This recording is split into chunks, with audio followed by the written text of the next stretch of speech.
Oh, Merry Christmas, and thank you for inviting us into your home. And welcome to our Heart and Home holiday party. Let me tell you a secret. The reason I'm so jolly is because I have the best job in the world. There's nothing like the joy of giving, and every Christmas Eve, I get to give generously to people all across the globe. I'm here tonight with a few of my friends from the Joe Beretta Foundation because we want you to know something important, that you can do something that matters this Christmas. Isn't it marvelous? It's been a tough year, but even out of our hardship, we have the opportunity to make a real difference for families facing the worst moments of their lives. While you watch the program tonight, don't forget to check out our spectacular silent auction. I've had to space all the elves 6 feet apart, so we're running Santa's workshop at limited capacity right now. I need all the help I can get in circulating the gifts this year. The silent auction is a perfect place for you to find something for everyone on your list. And every dollar goes towards bringing peace and rest and hope to a community in desperate need. We want to say a special thank you to everyone who made this evening possible, from our party host and steering committee to our board of directors and the silent auction donors.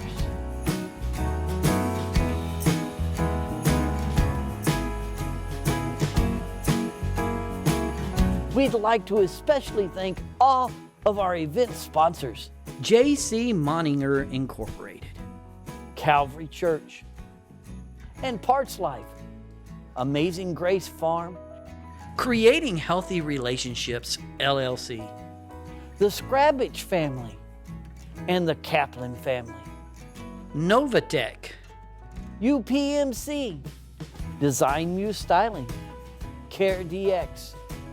From the bottom of our hearts, we are so grateful. And as a special thank you for tuning in, we have a delightful treat for you this evening. We're excited to start off the night with a bit of holiday cheer, courtesy of the one and only Jonnie W.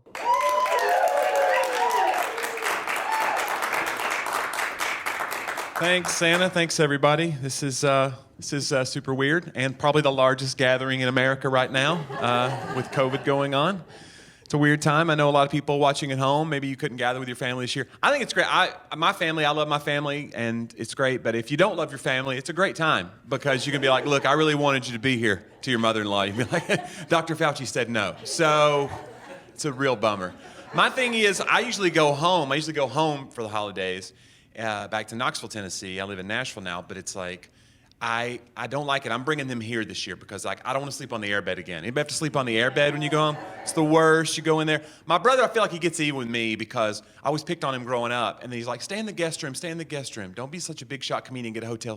I go in the guest room last Christmas, no bed in the guest room. He comes in with the duffel bag. I'll blow up this airbed. You'll be good to go. And it sounds like it's going to be amazing, right? It's a bed made of air. It sounds like you're going to be sleeping on a cloud. You're on this thing 5 seconds. You're like, this is a pool toy. I'm on a pool toy. And I don't know what your experience is on the airbed, but I'm 6'4", 200 pounds. I'm a big person, okay? The air slowly leaks out of the airbed overnight. You wake up, you're on the ground. The bed is around you somewhere.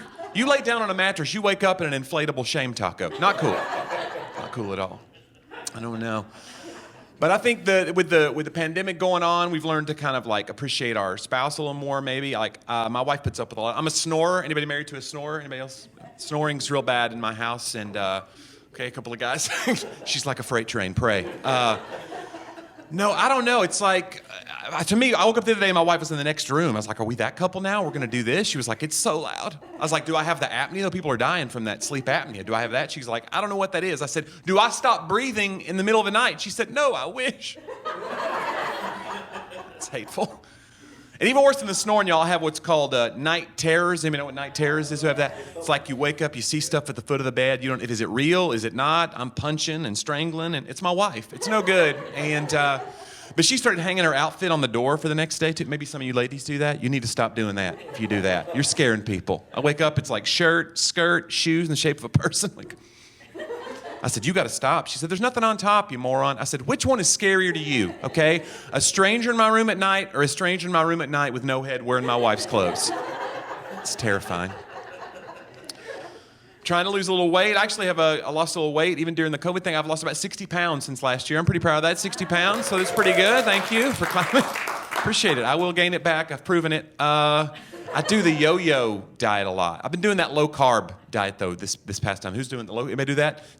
That's a very American kind of diet. It's a lot of meat and cheese, butter, oil. You lose weight. You stay away from the carbs. No bread, potatoes, starches, happiness. You lose the weight. And I have lost some weight. This is week 12. Week 1 is amazing. They're explaining it to you like, I could have a 6-egg omelet with bacon, fried in an inch of hog lard, and lose weight. Sign me up, Slim. Hallelujah. Let's go. I'm in week 12. Week 12 is different because I've lost some weight, and also I want to murder my family. So, turns out carbohydrates is what's holding civilization together. In case you're wondering, this whole North Korea thing could be solved with a crescent roll. I'm telling you guys. Kim Jong-un just needs a waffle. He's hangry. But I don't know. Just doing the best. I love Christmas so much. It's a great holiday. We just got past Halloween. There's always that person, like, the minute Halloween's over, they go straight to Christmas songs. I think that's weird. You're a weirdo if you do that. But Halloween is cool. It's a weird holiday, too, though. Churches are starting to do a lot of Halloween stuff. My church did this thing called Trunk or Treat. Y'all know about Trunk or Treat? I think it's so cool. Reach your community. Do whatever you got to do. But it was so fun watching my pastor explain it to the older people, like the week before. He gets on the microphone. Now, we know we don't live in the same time we grew up in. Okay, we can't be out there knocking on strange people's doors. It's not safe. What we're going to do, we're going to get all the automobiles in the parking lot in the dark. Decorate them. We're going to teach kids that car trunks may be full of delicious candy. Hallelujah. Where'd everybody go? Who's not terrified? I don't know. And why is it trunk or treat, not trunk and treat? Why is it or? It makes it sound like you got a 50-50 shot of making it out of there alive. We flipped a coin. You got the trunk. Slam! Get in there deeper, Jimmy. Get back in there. Get some candy. It's weird. I don't know. Well, can I play a little music for you guys? I brought my guitar. Can I play a little? Not a staged reaction at all. Wonderful. Just totally heartfelt. I was talking about Halloween. People finish Halloween, they go straight to Christmas, and I think it's because there's not a lot of emphasis on Thanksgiving because there's no Thanksgiving carols. Christmas has all the great music, and so I made it on mine this year. I'm writing a Thanksgiving carol, and I know we're past that now, but I thought I'd play it for you guys. I felt like the hero of Thanksgiving was, for my song, would not be the Pilgrims, not even the Indians. The hero of Thanksgiving, clearly, is the turkey. No one has ever written a song from the turkey's point of view, and so this is my turkey song, and I hope you enjoy it, but I'm really not counting on it.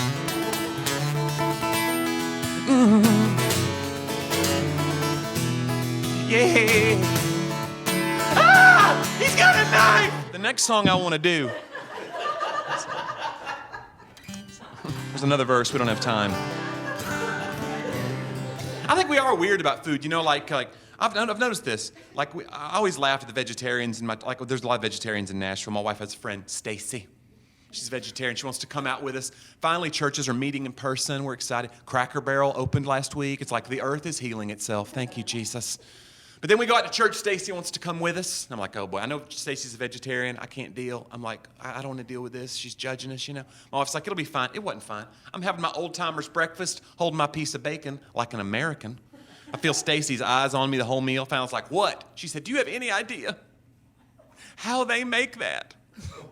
I said, I don't, but you tell them they're nailing it because this is like a hug from Jesus. And but I don't know, it's weird, and I feel like we're all like conflicted, you know? Like think about it, like we change the name of the meat, the cuter the animal gets, you know? Like when you get to Christmas time, like turkey is just turkey, chicken is just chicken, fish is just fish. Why? They're ugly, they're beady-eyed, kick them in the face, we don't care.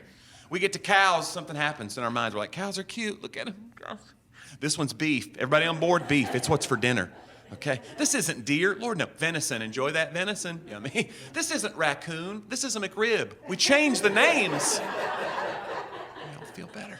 Some of y'all are like, is that true? We don't know what's in a McRib. We don't know. This is true, though. Vanderbilt University, a couple of years ago, one of the chemistry majors did a study on all the chemicals in some of the fast food, right? It made national news because she found an ingredient in McRibs also used to make exercise mats. That's true. That's so gross. And if you're in here this morning and you eat McRibs, You're like, what is an exercise mat? He's just making stuff up. Well, I'll leave you with this for my part of the show, and it's been an honor to be here. What a great cause, and we hope we raise a lot of money. And this is something I like to do. I was a very random child, a lot of random thoughts that always came into my head. I don't know if anybody's like that growing up. I feel like every family has a random child, you know, and if you don't know who they are, you're the one. So, yeah. And I was always called an old, anybody ever called an old soul? That's like a thing, you know. That means you're a weirdo. That's code language. It means you're a haunted child and you're scaring the adults. Knock it off. And, but I always had random thoughts that come into my head, and they have no place in my show or society. So I thought I'd put them with music. This is something that I call the joke medley.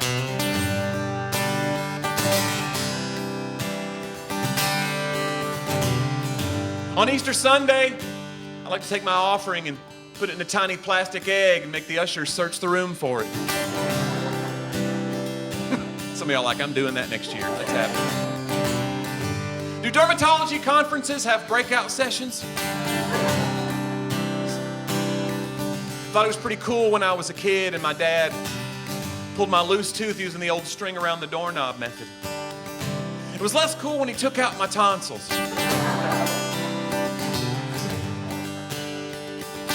My buddy got a job selling doors, door to door. It's like, how'd you get a job like that? He said, well, there's a screening process. As a teenager, I was really awkward around girls. I wasn't someone you would call someone you would call.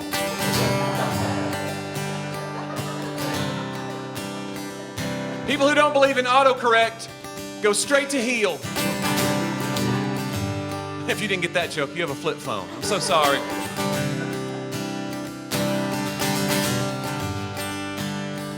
So my dad was a conjoined twin.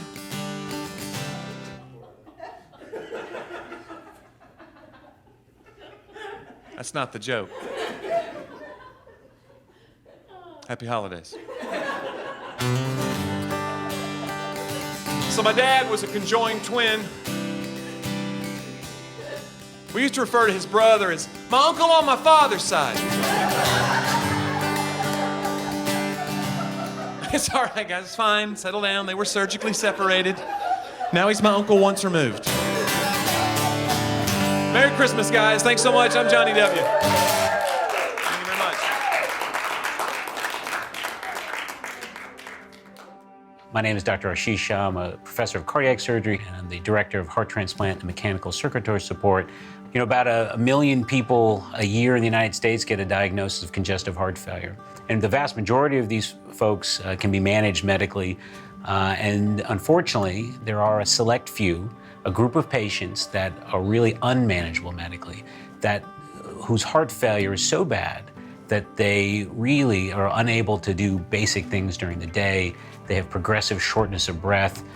They find themselves in the hospital over and over again. And moreover, these are patients who are looking at, death. They're looking at a limited life expectancy. So it's not just their quality of life, but the likelihood of them being around a year from now is limited. So these are patients that come to see us, and particularly my team, because we have a number of tools that have emerged from a long series of experiments that started in the 60s and 70s have now emerged as a real therapy now. And what we're talking about are left ventricular assist devices. So these are devices, they're piggyback devices. They don't replace the heart, but they're essentially piggyback to your native heart. They assist the heart. That's why they're called left ventricular assist devices. And these devices are remarkable things because they really take someone who is debilitated, who is potentially not going to be here in days and weeks, and allows them to, number one, to be alive, but number two, to be able to really enjoy the things that make life enjoyable. That is, they're able to spend time with their family, they're able to participate in daily activities. As much as we think these devices are remarkable, it's an imperfect therapy. And part of the difficulty of the device is that there are a number of complications or difficulties and challenges that occur after device implant.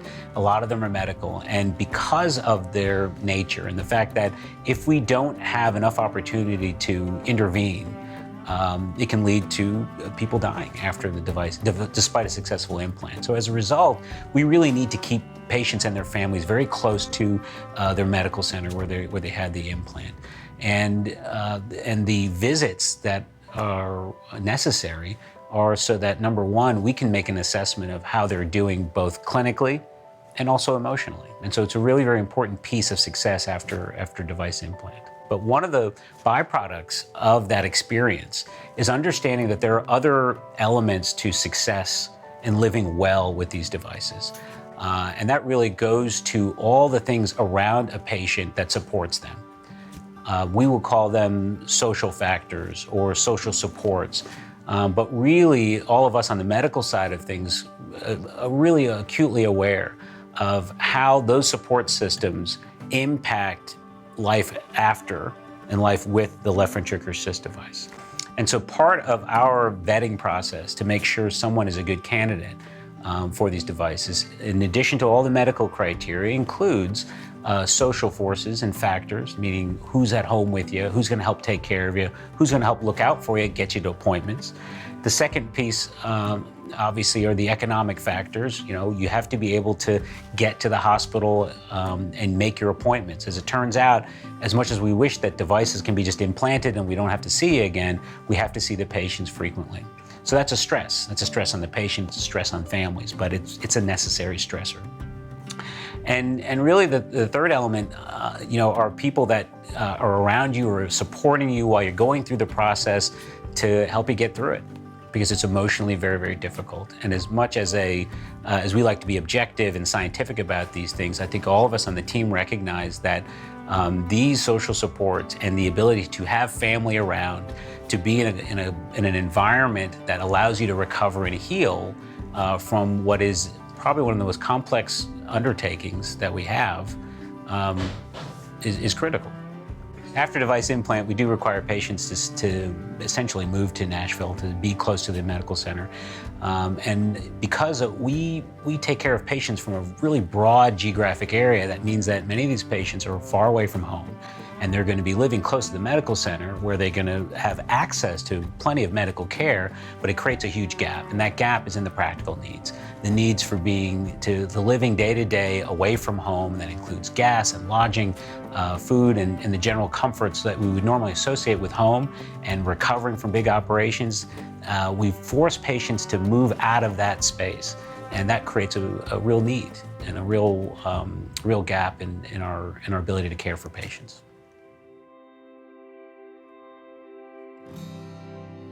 Family. Has there ever been a more complex word? Love, hope, comfort, anger, sustenance, encouragement, all wrapped up and experienced together. In 2016, our family, like your family, was going through life trying to love each other the best way we knew how. But we never expected and were not prepared for the day when everything changed. When my husband Joe was diagnosed with end-stage heart failure, we were in shock. He was a very strong, healthy man, and no one would have predicted this for his life.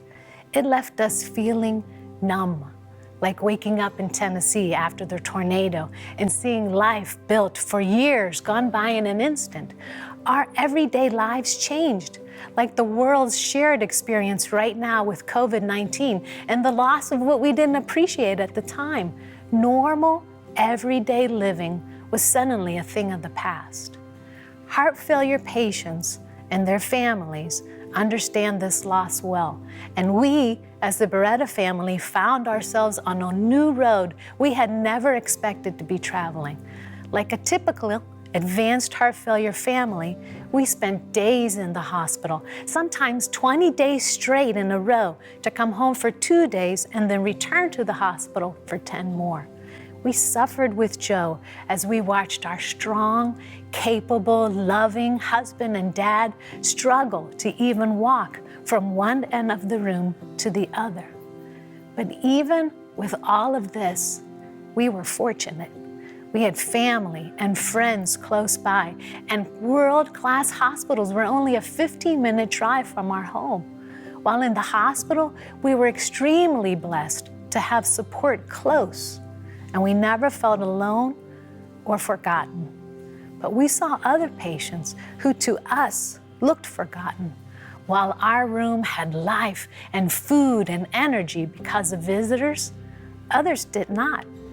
It was impossible not to see through the glass doors in the cardiac unit, and the isolation you felt when you walked past impacted our family. So we started to ask questions. We found out that most families were far from home. They had people who cared, but who couldn't visit due to the long distance. We also discovered that many families didn't have the finances to deal with the added pressures of medical crisis and the loss of income, as the patient and often the caregiver aren't able to work during treatment. We heard about bills that were piling up and homes being repossessed. The fear was tangible. Let's be honest, everyone, you, me, our families, understand loss, but isn't it wonderful when you don't have to suffer alone? Isn't it an amazing feeling to come along someone and help them lift a heavy load they could have never lifted alone? That's what every dollar donated to the Joe Beretta Foundation does. We help families avoid having to make hard choices, like, do I buy groceries and feed the kids, or the medicine that's helping to keep me alive? The dollars many of you will give today also help the hospitals avoid having to make hard decisions too, like, can we, in good conscience, give this patient a new heart or a VAD implant knowing they don't have the finances for their aftercare? When you give to the Joe Beretta Foundation, you give a family the chance to fight heart failure together, rather than face the impossible choice between hospice and financial devastation. It's not hard to give, and heart failure families have needs that are easy to reach when they have a little help and aren't fighting alone. Even though our families suffered with Joe's passing and the daily pain that brings, we feel honored to stand against heart failure alongside other families in the fight of their lives. Won't you join us today? Think about how quickly things can change and consider being part of this effort. No one should suffer alone. We invite you to be the answer to a family's prayer by giving today.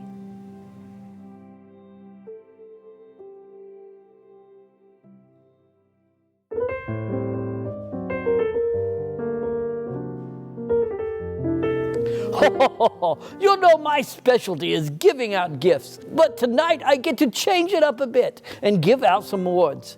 Just like I could never pull off Christmas without my workshop full of elves, the Joe Beretta Foundation could never serve heart failure patients and families without its team of wonderful volunteers. Tonight, we'd like to recognize a few noteworthy individuals who consistently rise to the occasion when the foundation needs them most. You can reference your program for a special note from each awardee. Pete Huttlinger was a gifted guitarist and VAD recipient who inspired others with his music, his resilience, and optimism. In recognition of Pete's kind spirit and tenacity and dedication to service, we're proud to annually present the Pete Huttlinger Award for Volunteer of the Year. This year we have a Pete Huttlinger awardee from both cities we serve. Our Nashville Volunteer of the Year is Nadine Oglesby. Nadine is a founding member of our board of directors, and her expertise in organizing events and steering a nonprofit has been critical to our growth.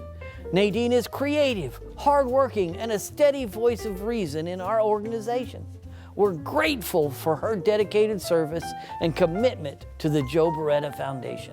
Our Pittsburgh Volunteer of the Year is Lisa Allen. As a registered nurse, Lisa's experience in the medical field has helped the foundation establish protocols and best practices for its hospital visitation teams. Additionally, she serves on the steering committee for all of our events in Pittsburgh, playing a critical role in making the silent auctions at those events a success. Lisa is a loyal friend to the Joe Beretta Foundation, and we're so delighted to have her on our team. The Award of Distinction is an annual award presented to a medical professional who demonstrates an exemplary level of service to the heart failure community. This year's recipient is being acknowledged for his dedication through both his professional and philanthropic efforts. Since 2019, Mark Wasco has shown support for the Joe Beretta Foundation by helping craft strategic partnerships in the pharmaceutical and medical technology community, starting with his employer, CareDx. As an advisory board member of the Joe Beretta Foundation and an executive member of the Community Liver Alliance, Mark has shown both personal and professional commitment to our patients. Thank you, Mark, not only for your efforts for the foundation, but for your dedicated work on behalf of the heart failure community as a whole. The Joe Beretta Foundation Circle of Honor recognizes unparalleled generosity and is the highest distinction awarded. Membership into the Circle of Honor is granted to corporate and individual donors whose contributions are so extraordinary they result in significant shift forward for the foundation. We're thrilled to recognize Angelo Roman as the 2020 recipient of this distinguished award. Angelo has served as both founding board member and founding executive member of the Joe Beretta Foundation. His experience in board governance and expertise in finance has helped the foundation establish itself as an agent of hope for the heart failure community. Angelo's consistent encouragement, unwavering commitment, and passion to the growth of our organization has been one of the most powerful driving forces behind our leadership team.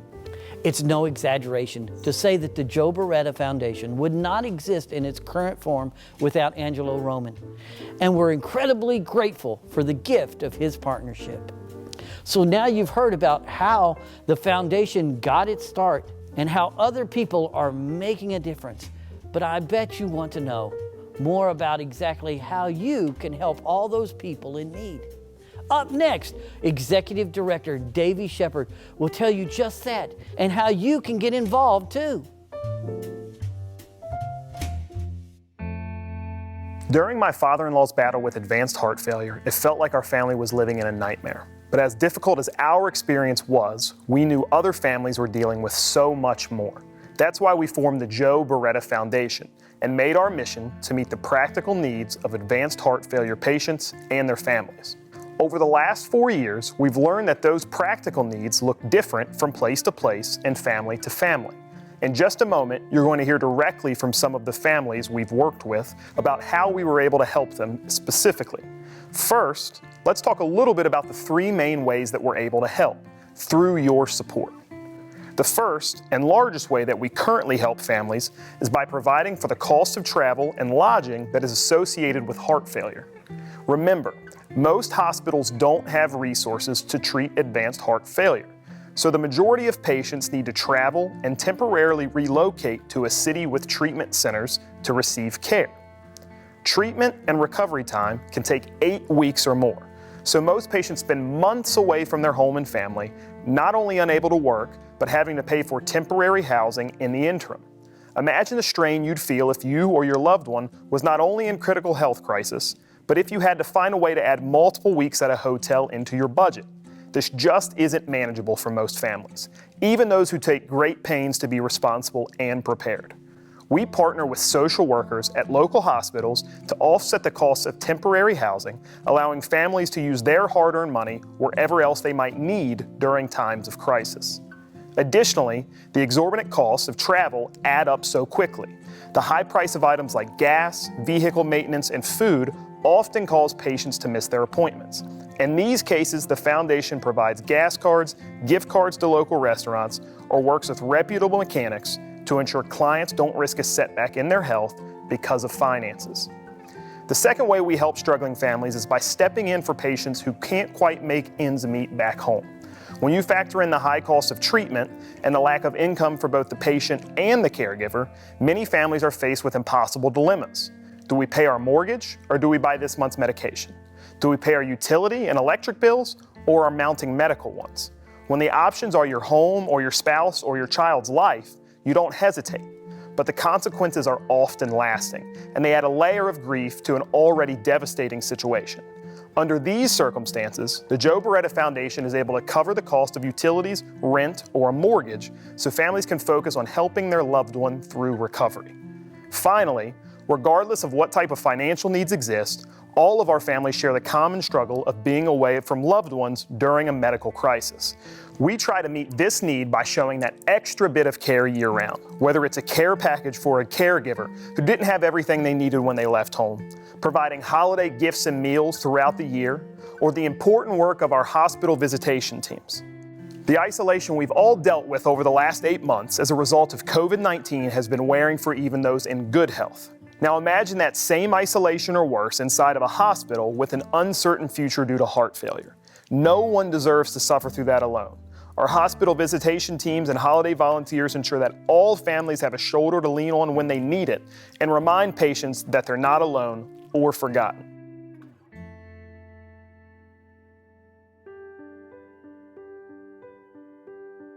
Over the last 4 years, we've served more than 600 individuals, providing over 1,700 nights of stay, and prevented more than 65 families from facing the impossible choice between medical homelessness and hospice.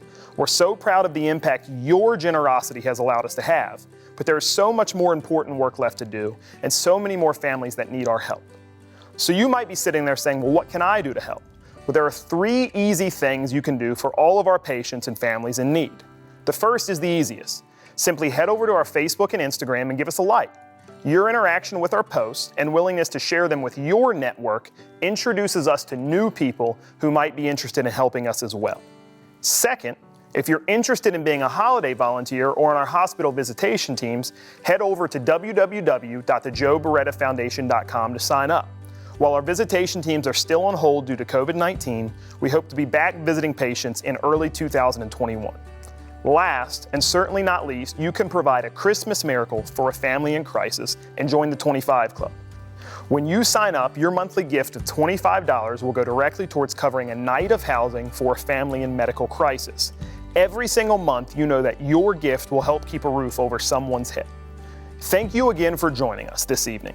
We're so grateful for your willingness to come alongside us and offer peace, rest, and hope. Now I'm excited to introduce you to some of the families we've helped this year. I'm sure that you'll find their stories as impactful and as inspiring as we do.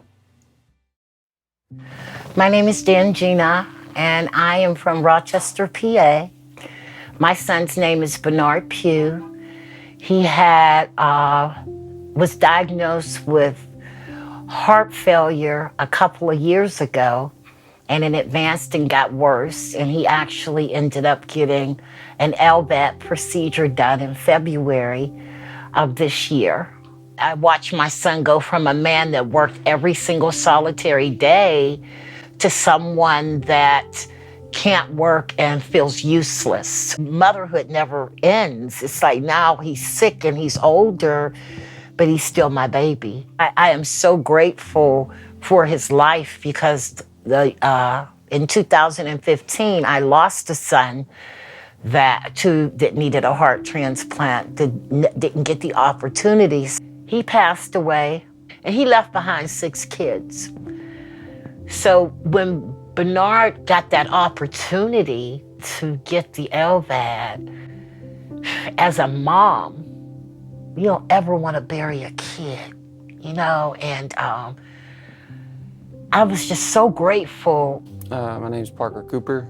I'm from Texarkana, Arkansas, 25, and we had to recently relocate up here, waiting on a heart and kidney transplant. My name's Doug Cooper. I'm from Texarkana, Arkansas, and I'm Parker Cooper's dad. I get a phone call one day and he's passed out, turning blue. They don't know why, but during that process is when we found out he had the congestive heart failure. We actually came up here May 25th this year to do a 1-week evaluation for transplant. That 1 week turned into us, or me at the least, being here since then. I've been here since May. They brought me in for the evaluation, first visit, and said I was too sick. They wanted to pull me into the hospital. So I spent 2 weeks in the hospital, and then whenever we got out, they didn't want me going all the way back home. So we had to move We had to temporarily move up here. Me being a dad, the kind of dad that I am, my kids are everything to me. To watch them suffer or be in pain, or, you know, most parents can relate to that. You don't want to see that. You'd rather take it on yourself so they don't have to deal with it. But it's been a roller coaster. It's been really rough. My name is Alice Patterson. I'm from Holly Springs, Mississippi, and I'm here because my daughter had to get a heart transplant. At age 31, she had to have a defibrillator and a pacemaker. She kept the defibrillator and pacemaker for about 10 years, and then they had to remove it.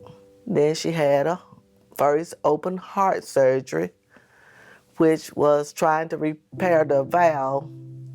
So that didn't last but a few months. It wasn't a success. They went back and did a second open heart surgery with a mechanical valve. They tried to get me to put her in hospice before they even did the second open heart surgery. And I refused to put her in hospice. They had denied her of a heart transplant the first time, and they said that she would never make it. You know, they was gonna reevaluate her in March, but they said she would never make it. But I said, can you please let me talk to a doctor myself? And Dr. Shaw came and talked to me. He said, you know, she's very sick. It could go either way. I said, Dr. Shaw, they said she's gonna die within 2 days anyway. I'd rather take the chance on her dying on the operating table than to go down and pilot it, gonna die in 2 days. He looked at me, he said, when do you want the surgery? I said, tomorrow. If I told you everything that happened, you wouldn't even believe it. But to watch my daughter suffer like she did, it was hurtful, but I prayed. So anyway, they did the surgery. I was sitting in the waiting room. Dr. Shaw came in, told me, said, it went wonderful. This time, when they called us, they approved her for a heart. And so we're still here. Like I said, we've been here since September the 15th this time. But all of last year, I spent almost the whole year in the hospital and back and forth, you know, going to doctors. Frank Holshauser. I'm 48 years old and I'm from Monongahela, Pennsylvania. I've had heart failure probably for about 5 years. At the start, it wasn't real bad. As time went on, it got worse and just kept getting worse until now I'm to the point where I gotta have a heart transplant. But financially, we're struggling. It's gonna be that way until I can get back to work. And that's my goal, is to get through this and get my butt back to work doing something. I don't care if I'm sitting behind a desk or out back, you know, ditch digging somewhere. As long as I'm making enough money to support my family. Because that's the hardest thing on me, is I've always been there. And now it's all on her. It's been hard on all of us financially, because now my stepmother's the only one having an income. With us living up here and her back home, she's got bills at home, we've got expenses here, having to decide what gets paid, what doesn't get paid, what's necessary, what's not necessary. It's depressing, because I've always been that person that went out and worked and helped make a living for the household. It's a heavy burden, I think, on a man to not be able to go out there and provide. And when you see, a bill that needs to be paid and you're going, how am I going to get this paid? You can sell everything that you have, but after a while, that's only going to bring so much money. And then when you're out of everything to sell, what do you do then? It was only me. I didn't have nobody but me, because I've been divorced ever since I was in my early 30s. I never remarried. I worked all my life, tried to do what I could do to raise my 2 children. Health insurance doesn't help cover any of that. That's not medical related. So like the car notes, the house note, the grocery bill back home, our grocery bill here, gas, none of that's paid for. Medical bills, the only things covered is my medicines. I mean, and some of those, even some of those aren't here because I have Arkansas Medicaid. I didn't know which way I was gonna go, didn't know who to turn to at times, but God. So he been making a way for us out of no way. And I really thank Mr. Shepherd, David. He's been there for me. I couldn't have made it without him. That took a lot of pressure off of me. I think her name was Gloria. When I was in the hospital, she had stopped in the room with the pamphlet and was telling me about it. One of the nurses who I got really close with had brought you guys up and was telling me how you have helped other people and that, you know, I should just suck it up and call and ask for help. Which I'm glad she pushed me that way. Not because I don't know what I would have did. Or we were informed about y'all, at least in those first 2, but we wanted to hold off until it was absolutely necessary to call y'all. And I think we ended up doing that August, and we informed y'all that we were in need of some help, and y'all covered some car notes for us. So that really helped relieve some weight off our shoulders on the whole worrying about if cars were gonna get picked up or not during the middle of waiting on a transplant. Having a vehicle when you're in this kind of situation is absolutely imperative. I mean, you've got to have it. You know, just having the resource there to handle that for us took a lot of stress and worry off of us. It really did. It meant a lot to our family that somebody out there cares and they're there to help people that actually need it, that really they're in a position where they don't have a choice. They don't have any other options. I couldn't have done it without the Joe Beretta Foundation. I couldn't have done it. I would have never made it. You know, and I really do feel like it was a gift from God that they cared enough to reach out to the family members and actually care about not only the patient, but the family that's struggling. You know, like me. You know what I mean? Because, you know, a lot of things are geared toward the patient but what about the family members who struggle? And I think I've told you before, I don't like to ask for help. I never have. I've been that way since I was a kid. And to do that, it makes me feel. But on the other hand, if it wasn't for you being there for me, I probably would have went nuts.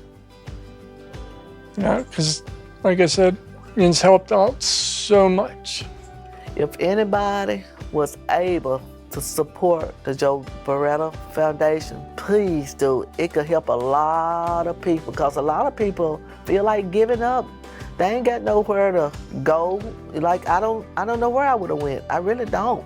No, I have no idea what we would have done because there's no way we could have managed without me having to maybe move back and miss out on some possible chances of getting better. Without them, we definitely would be in a deeper hole than we would have been able to come out of, I think, so. But I'd say give, because it's extremely important and you'll bless somebody through your giving. This foundation is very, very good and helps out a lot of people, go above and beyond for anybody.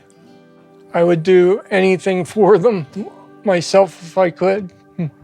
Your money's not being put somewhere where it's not going to get used correctly. It's going to a good cause. It's going to be used to help people who really need it. So, like when you give to an organization like the Joe Beretta Foundation, you're helping people who like me really have no other option. I would say to anybody that wanted to give to the Joe Beretta Foundation that it is a worthy cause. There are so many families that are suffering. My family wouldn't have made it without it. It wasn't like millions of dollars that they gave, but it was their time, it was compassion, it was support, not only money that we received. And there are so many people who have nobody.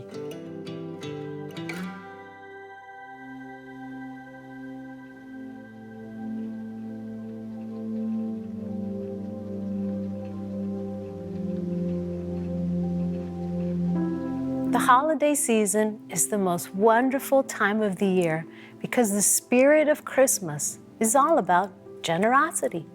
Today, we invite you to join with us in the joy of giving by making a donation. When our family decided to get into this fight, it wasn't because we felt guilty. It was because we felt empowered to do something. We hope you feel empowered too, because your donation makes an incredible impact. Your gift could be the difference between a family forced to sleep in their car or one that has a warm bed during recovery. The difference between a sterile Christmas morning and one spent alone in the hospital or one with a heartfelt gift in the moment of crisis. The truth is this: heart failure is coming for these families and wants to take them out. Without help, their story ends in tragedy. But we decided as a family that heart failure would rue the day it took Joe from us. We're gonna keep attacking it from every side and battling the hopelessness it incites. We're coming against it, one family at a time, because if heart failure wants them, it's gonna have to come through us. We invite you to hold the line with us because the task is too big, too important for anyone to tackle alone. We're in this fight because it's a worthy cause and the right thing to do. But at the end of the day, love made us do it. We're in this fight because of love. What is love calling you to do today? If it's calling you to give, we hope you'll respond. It's so easy to partner with us. Simply scan the QR code on your program or visit our website to make a donation. Thank you so much for spending this evening with us. It means so much to our family and to the families we're working hard to serve. God bless you and Merry Christmas.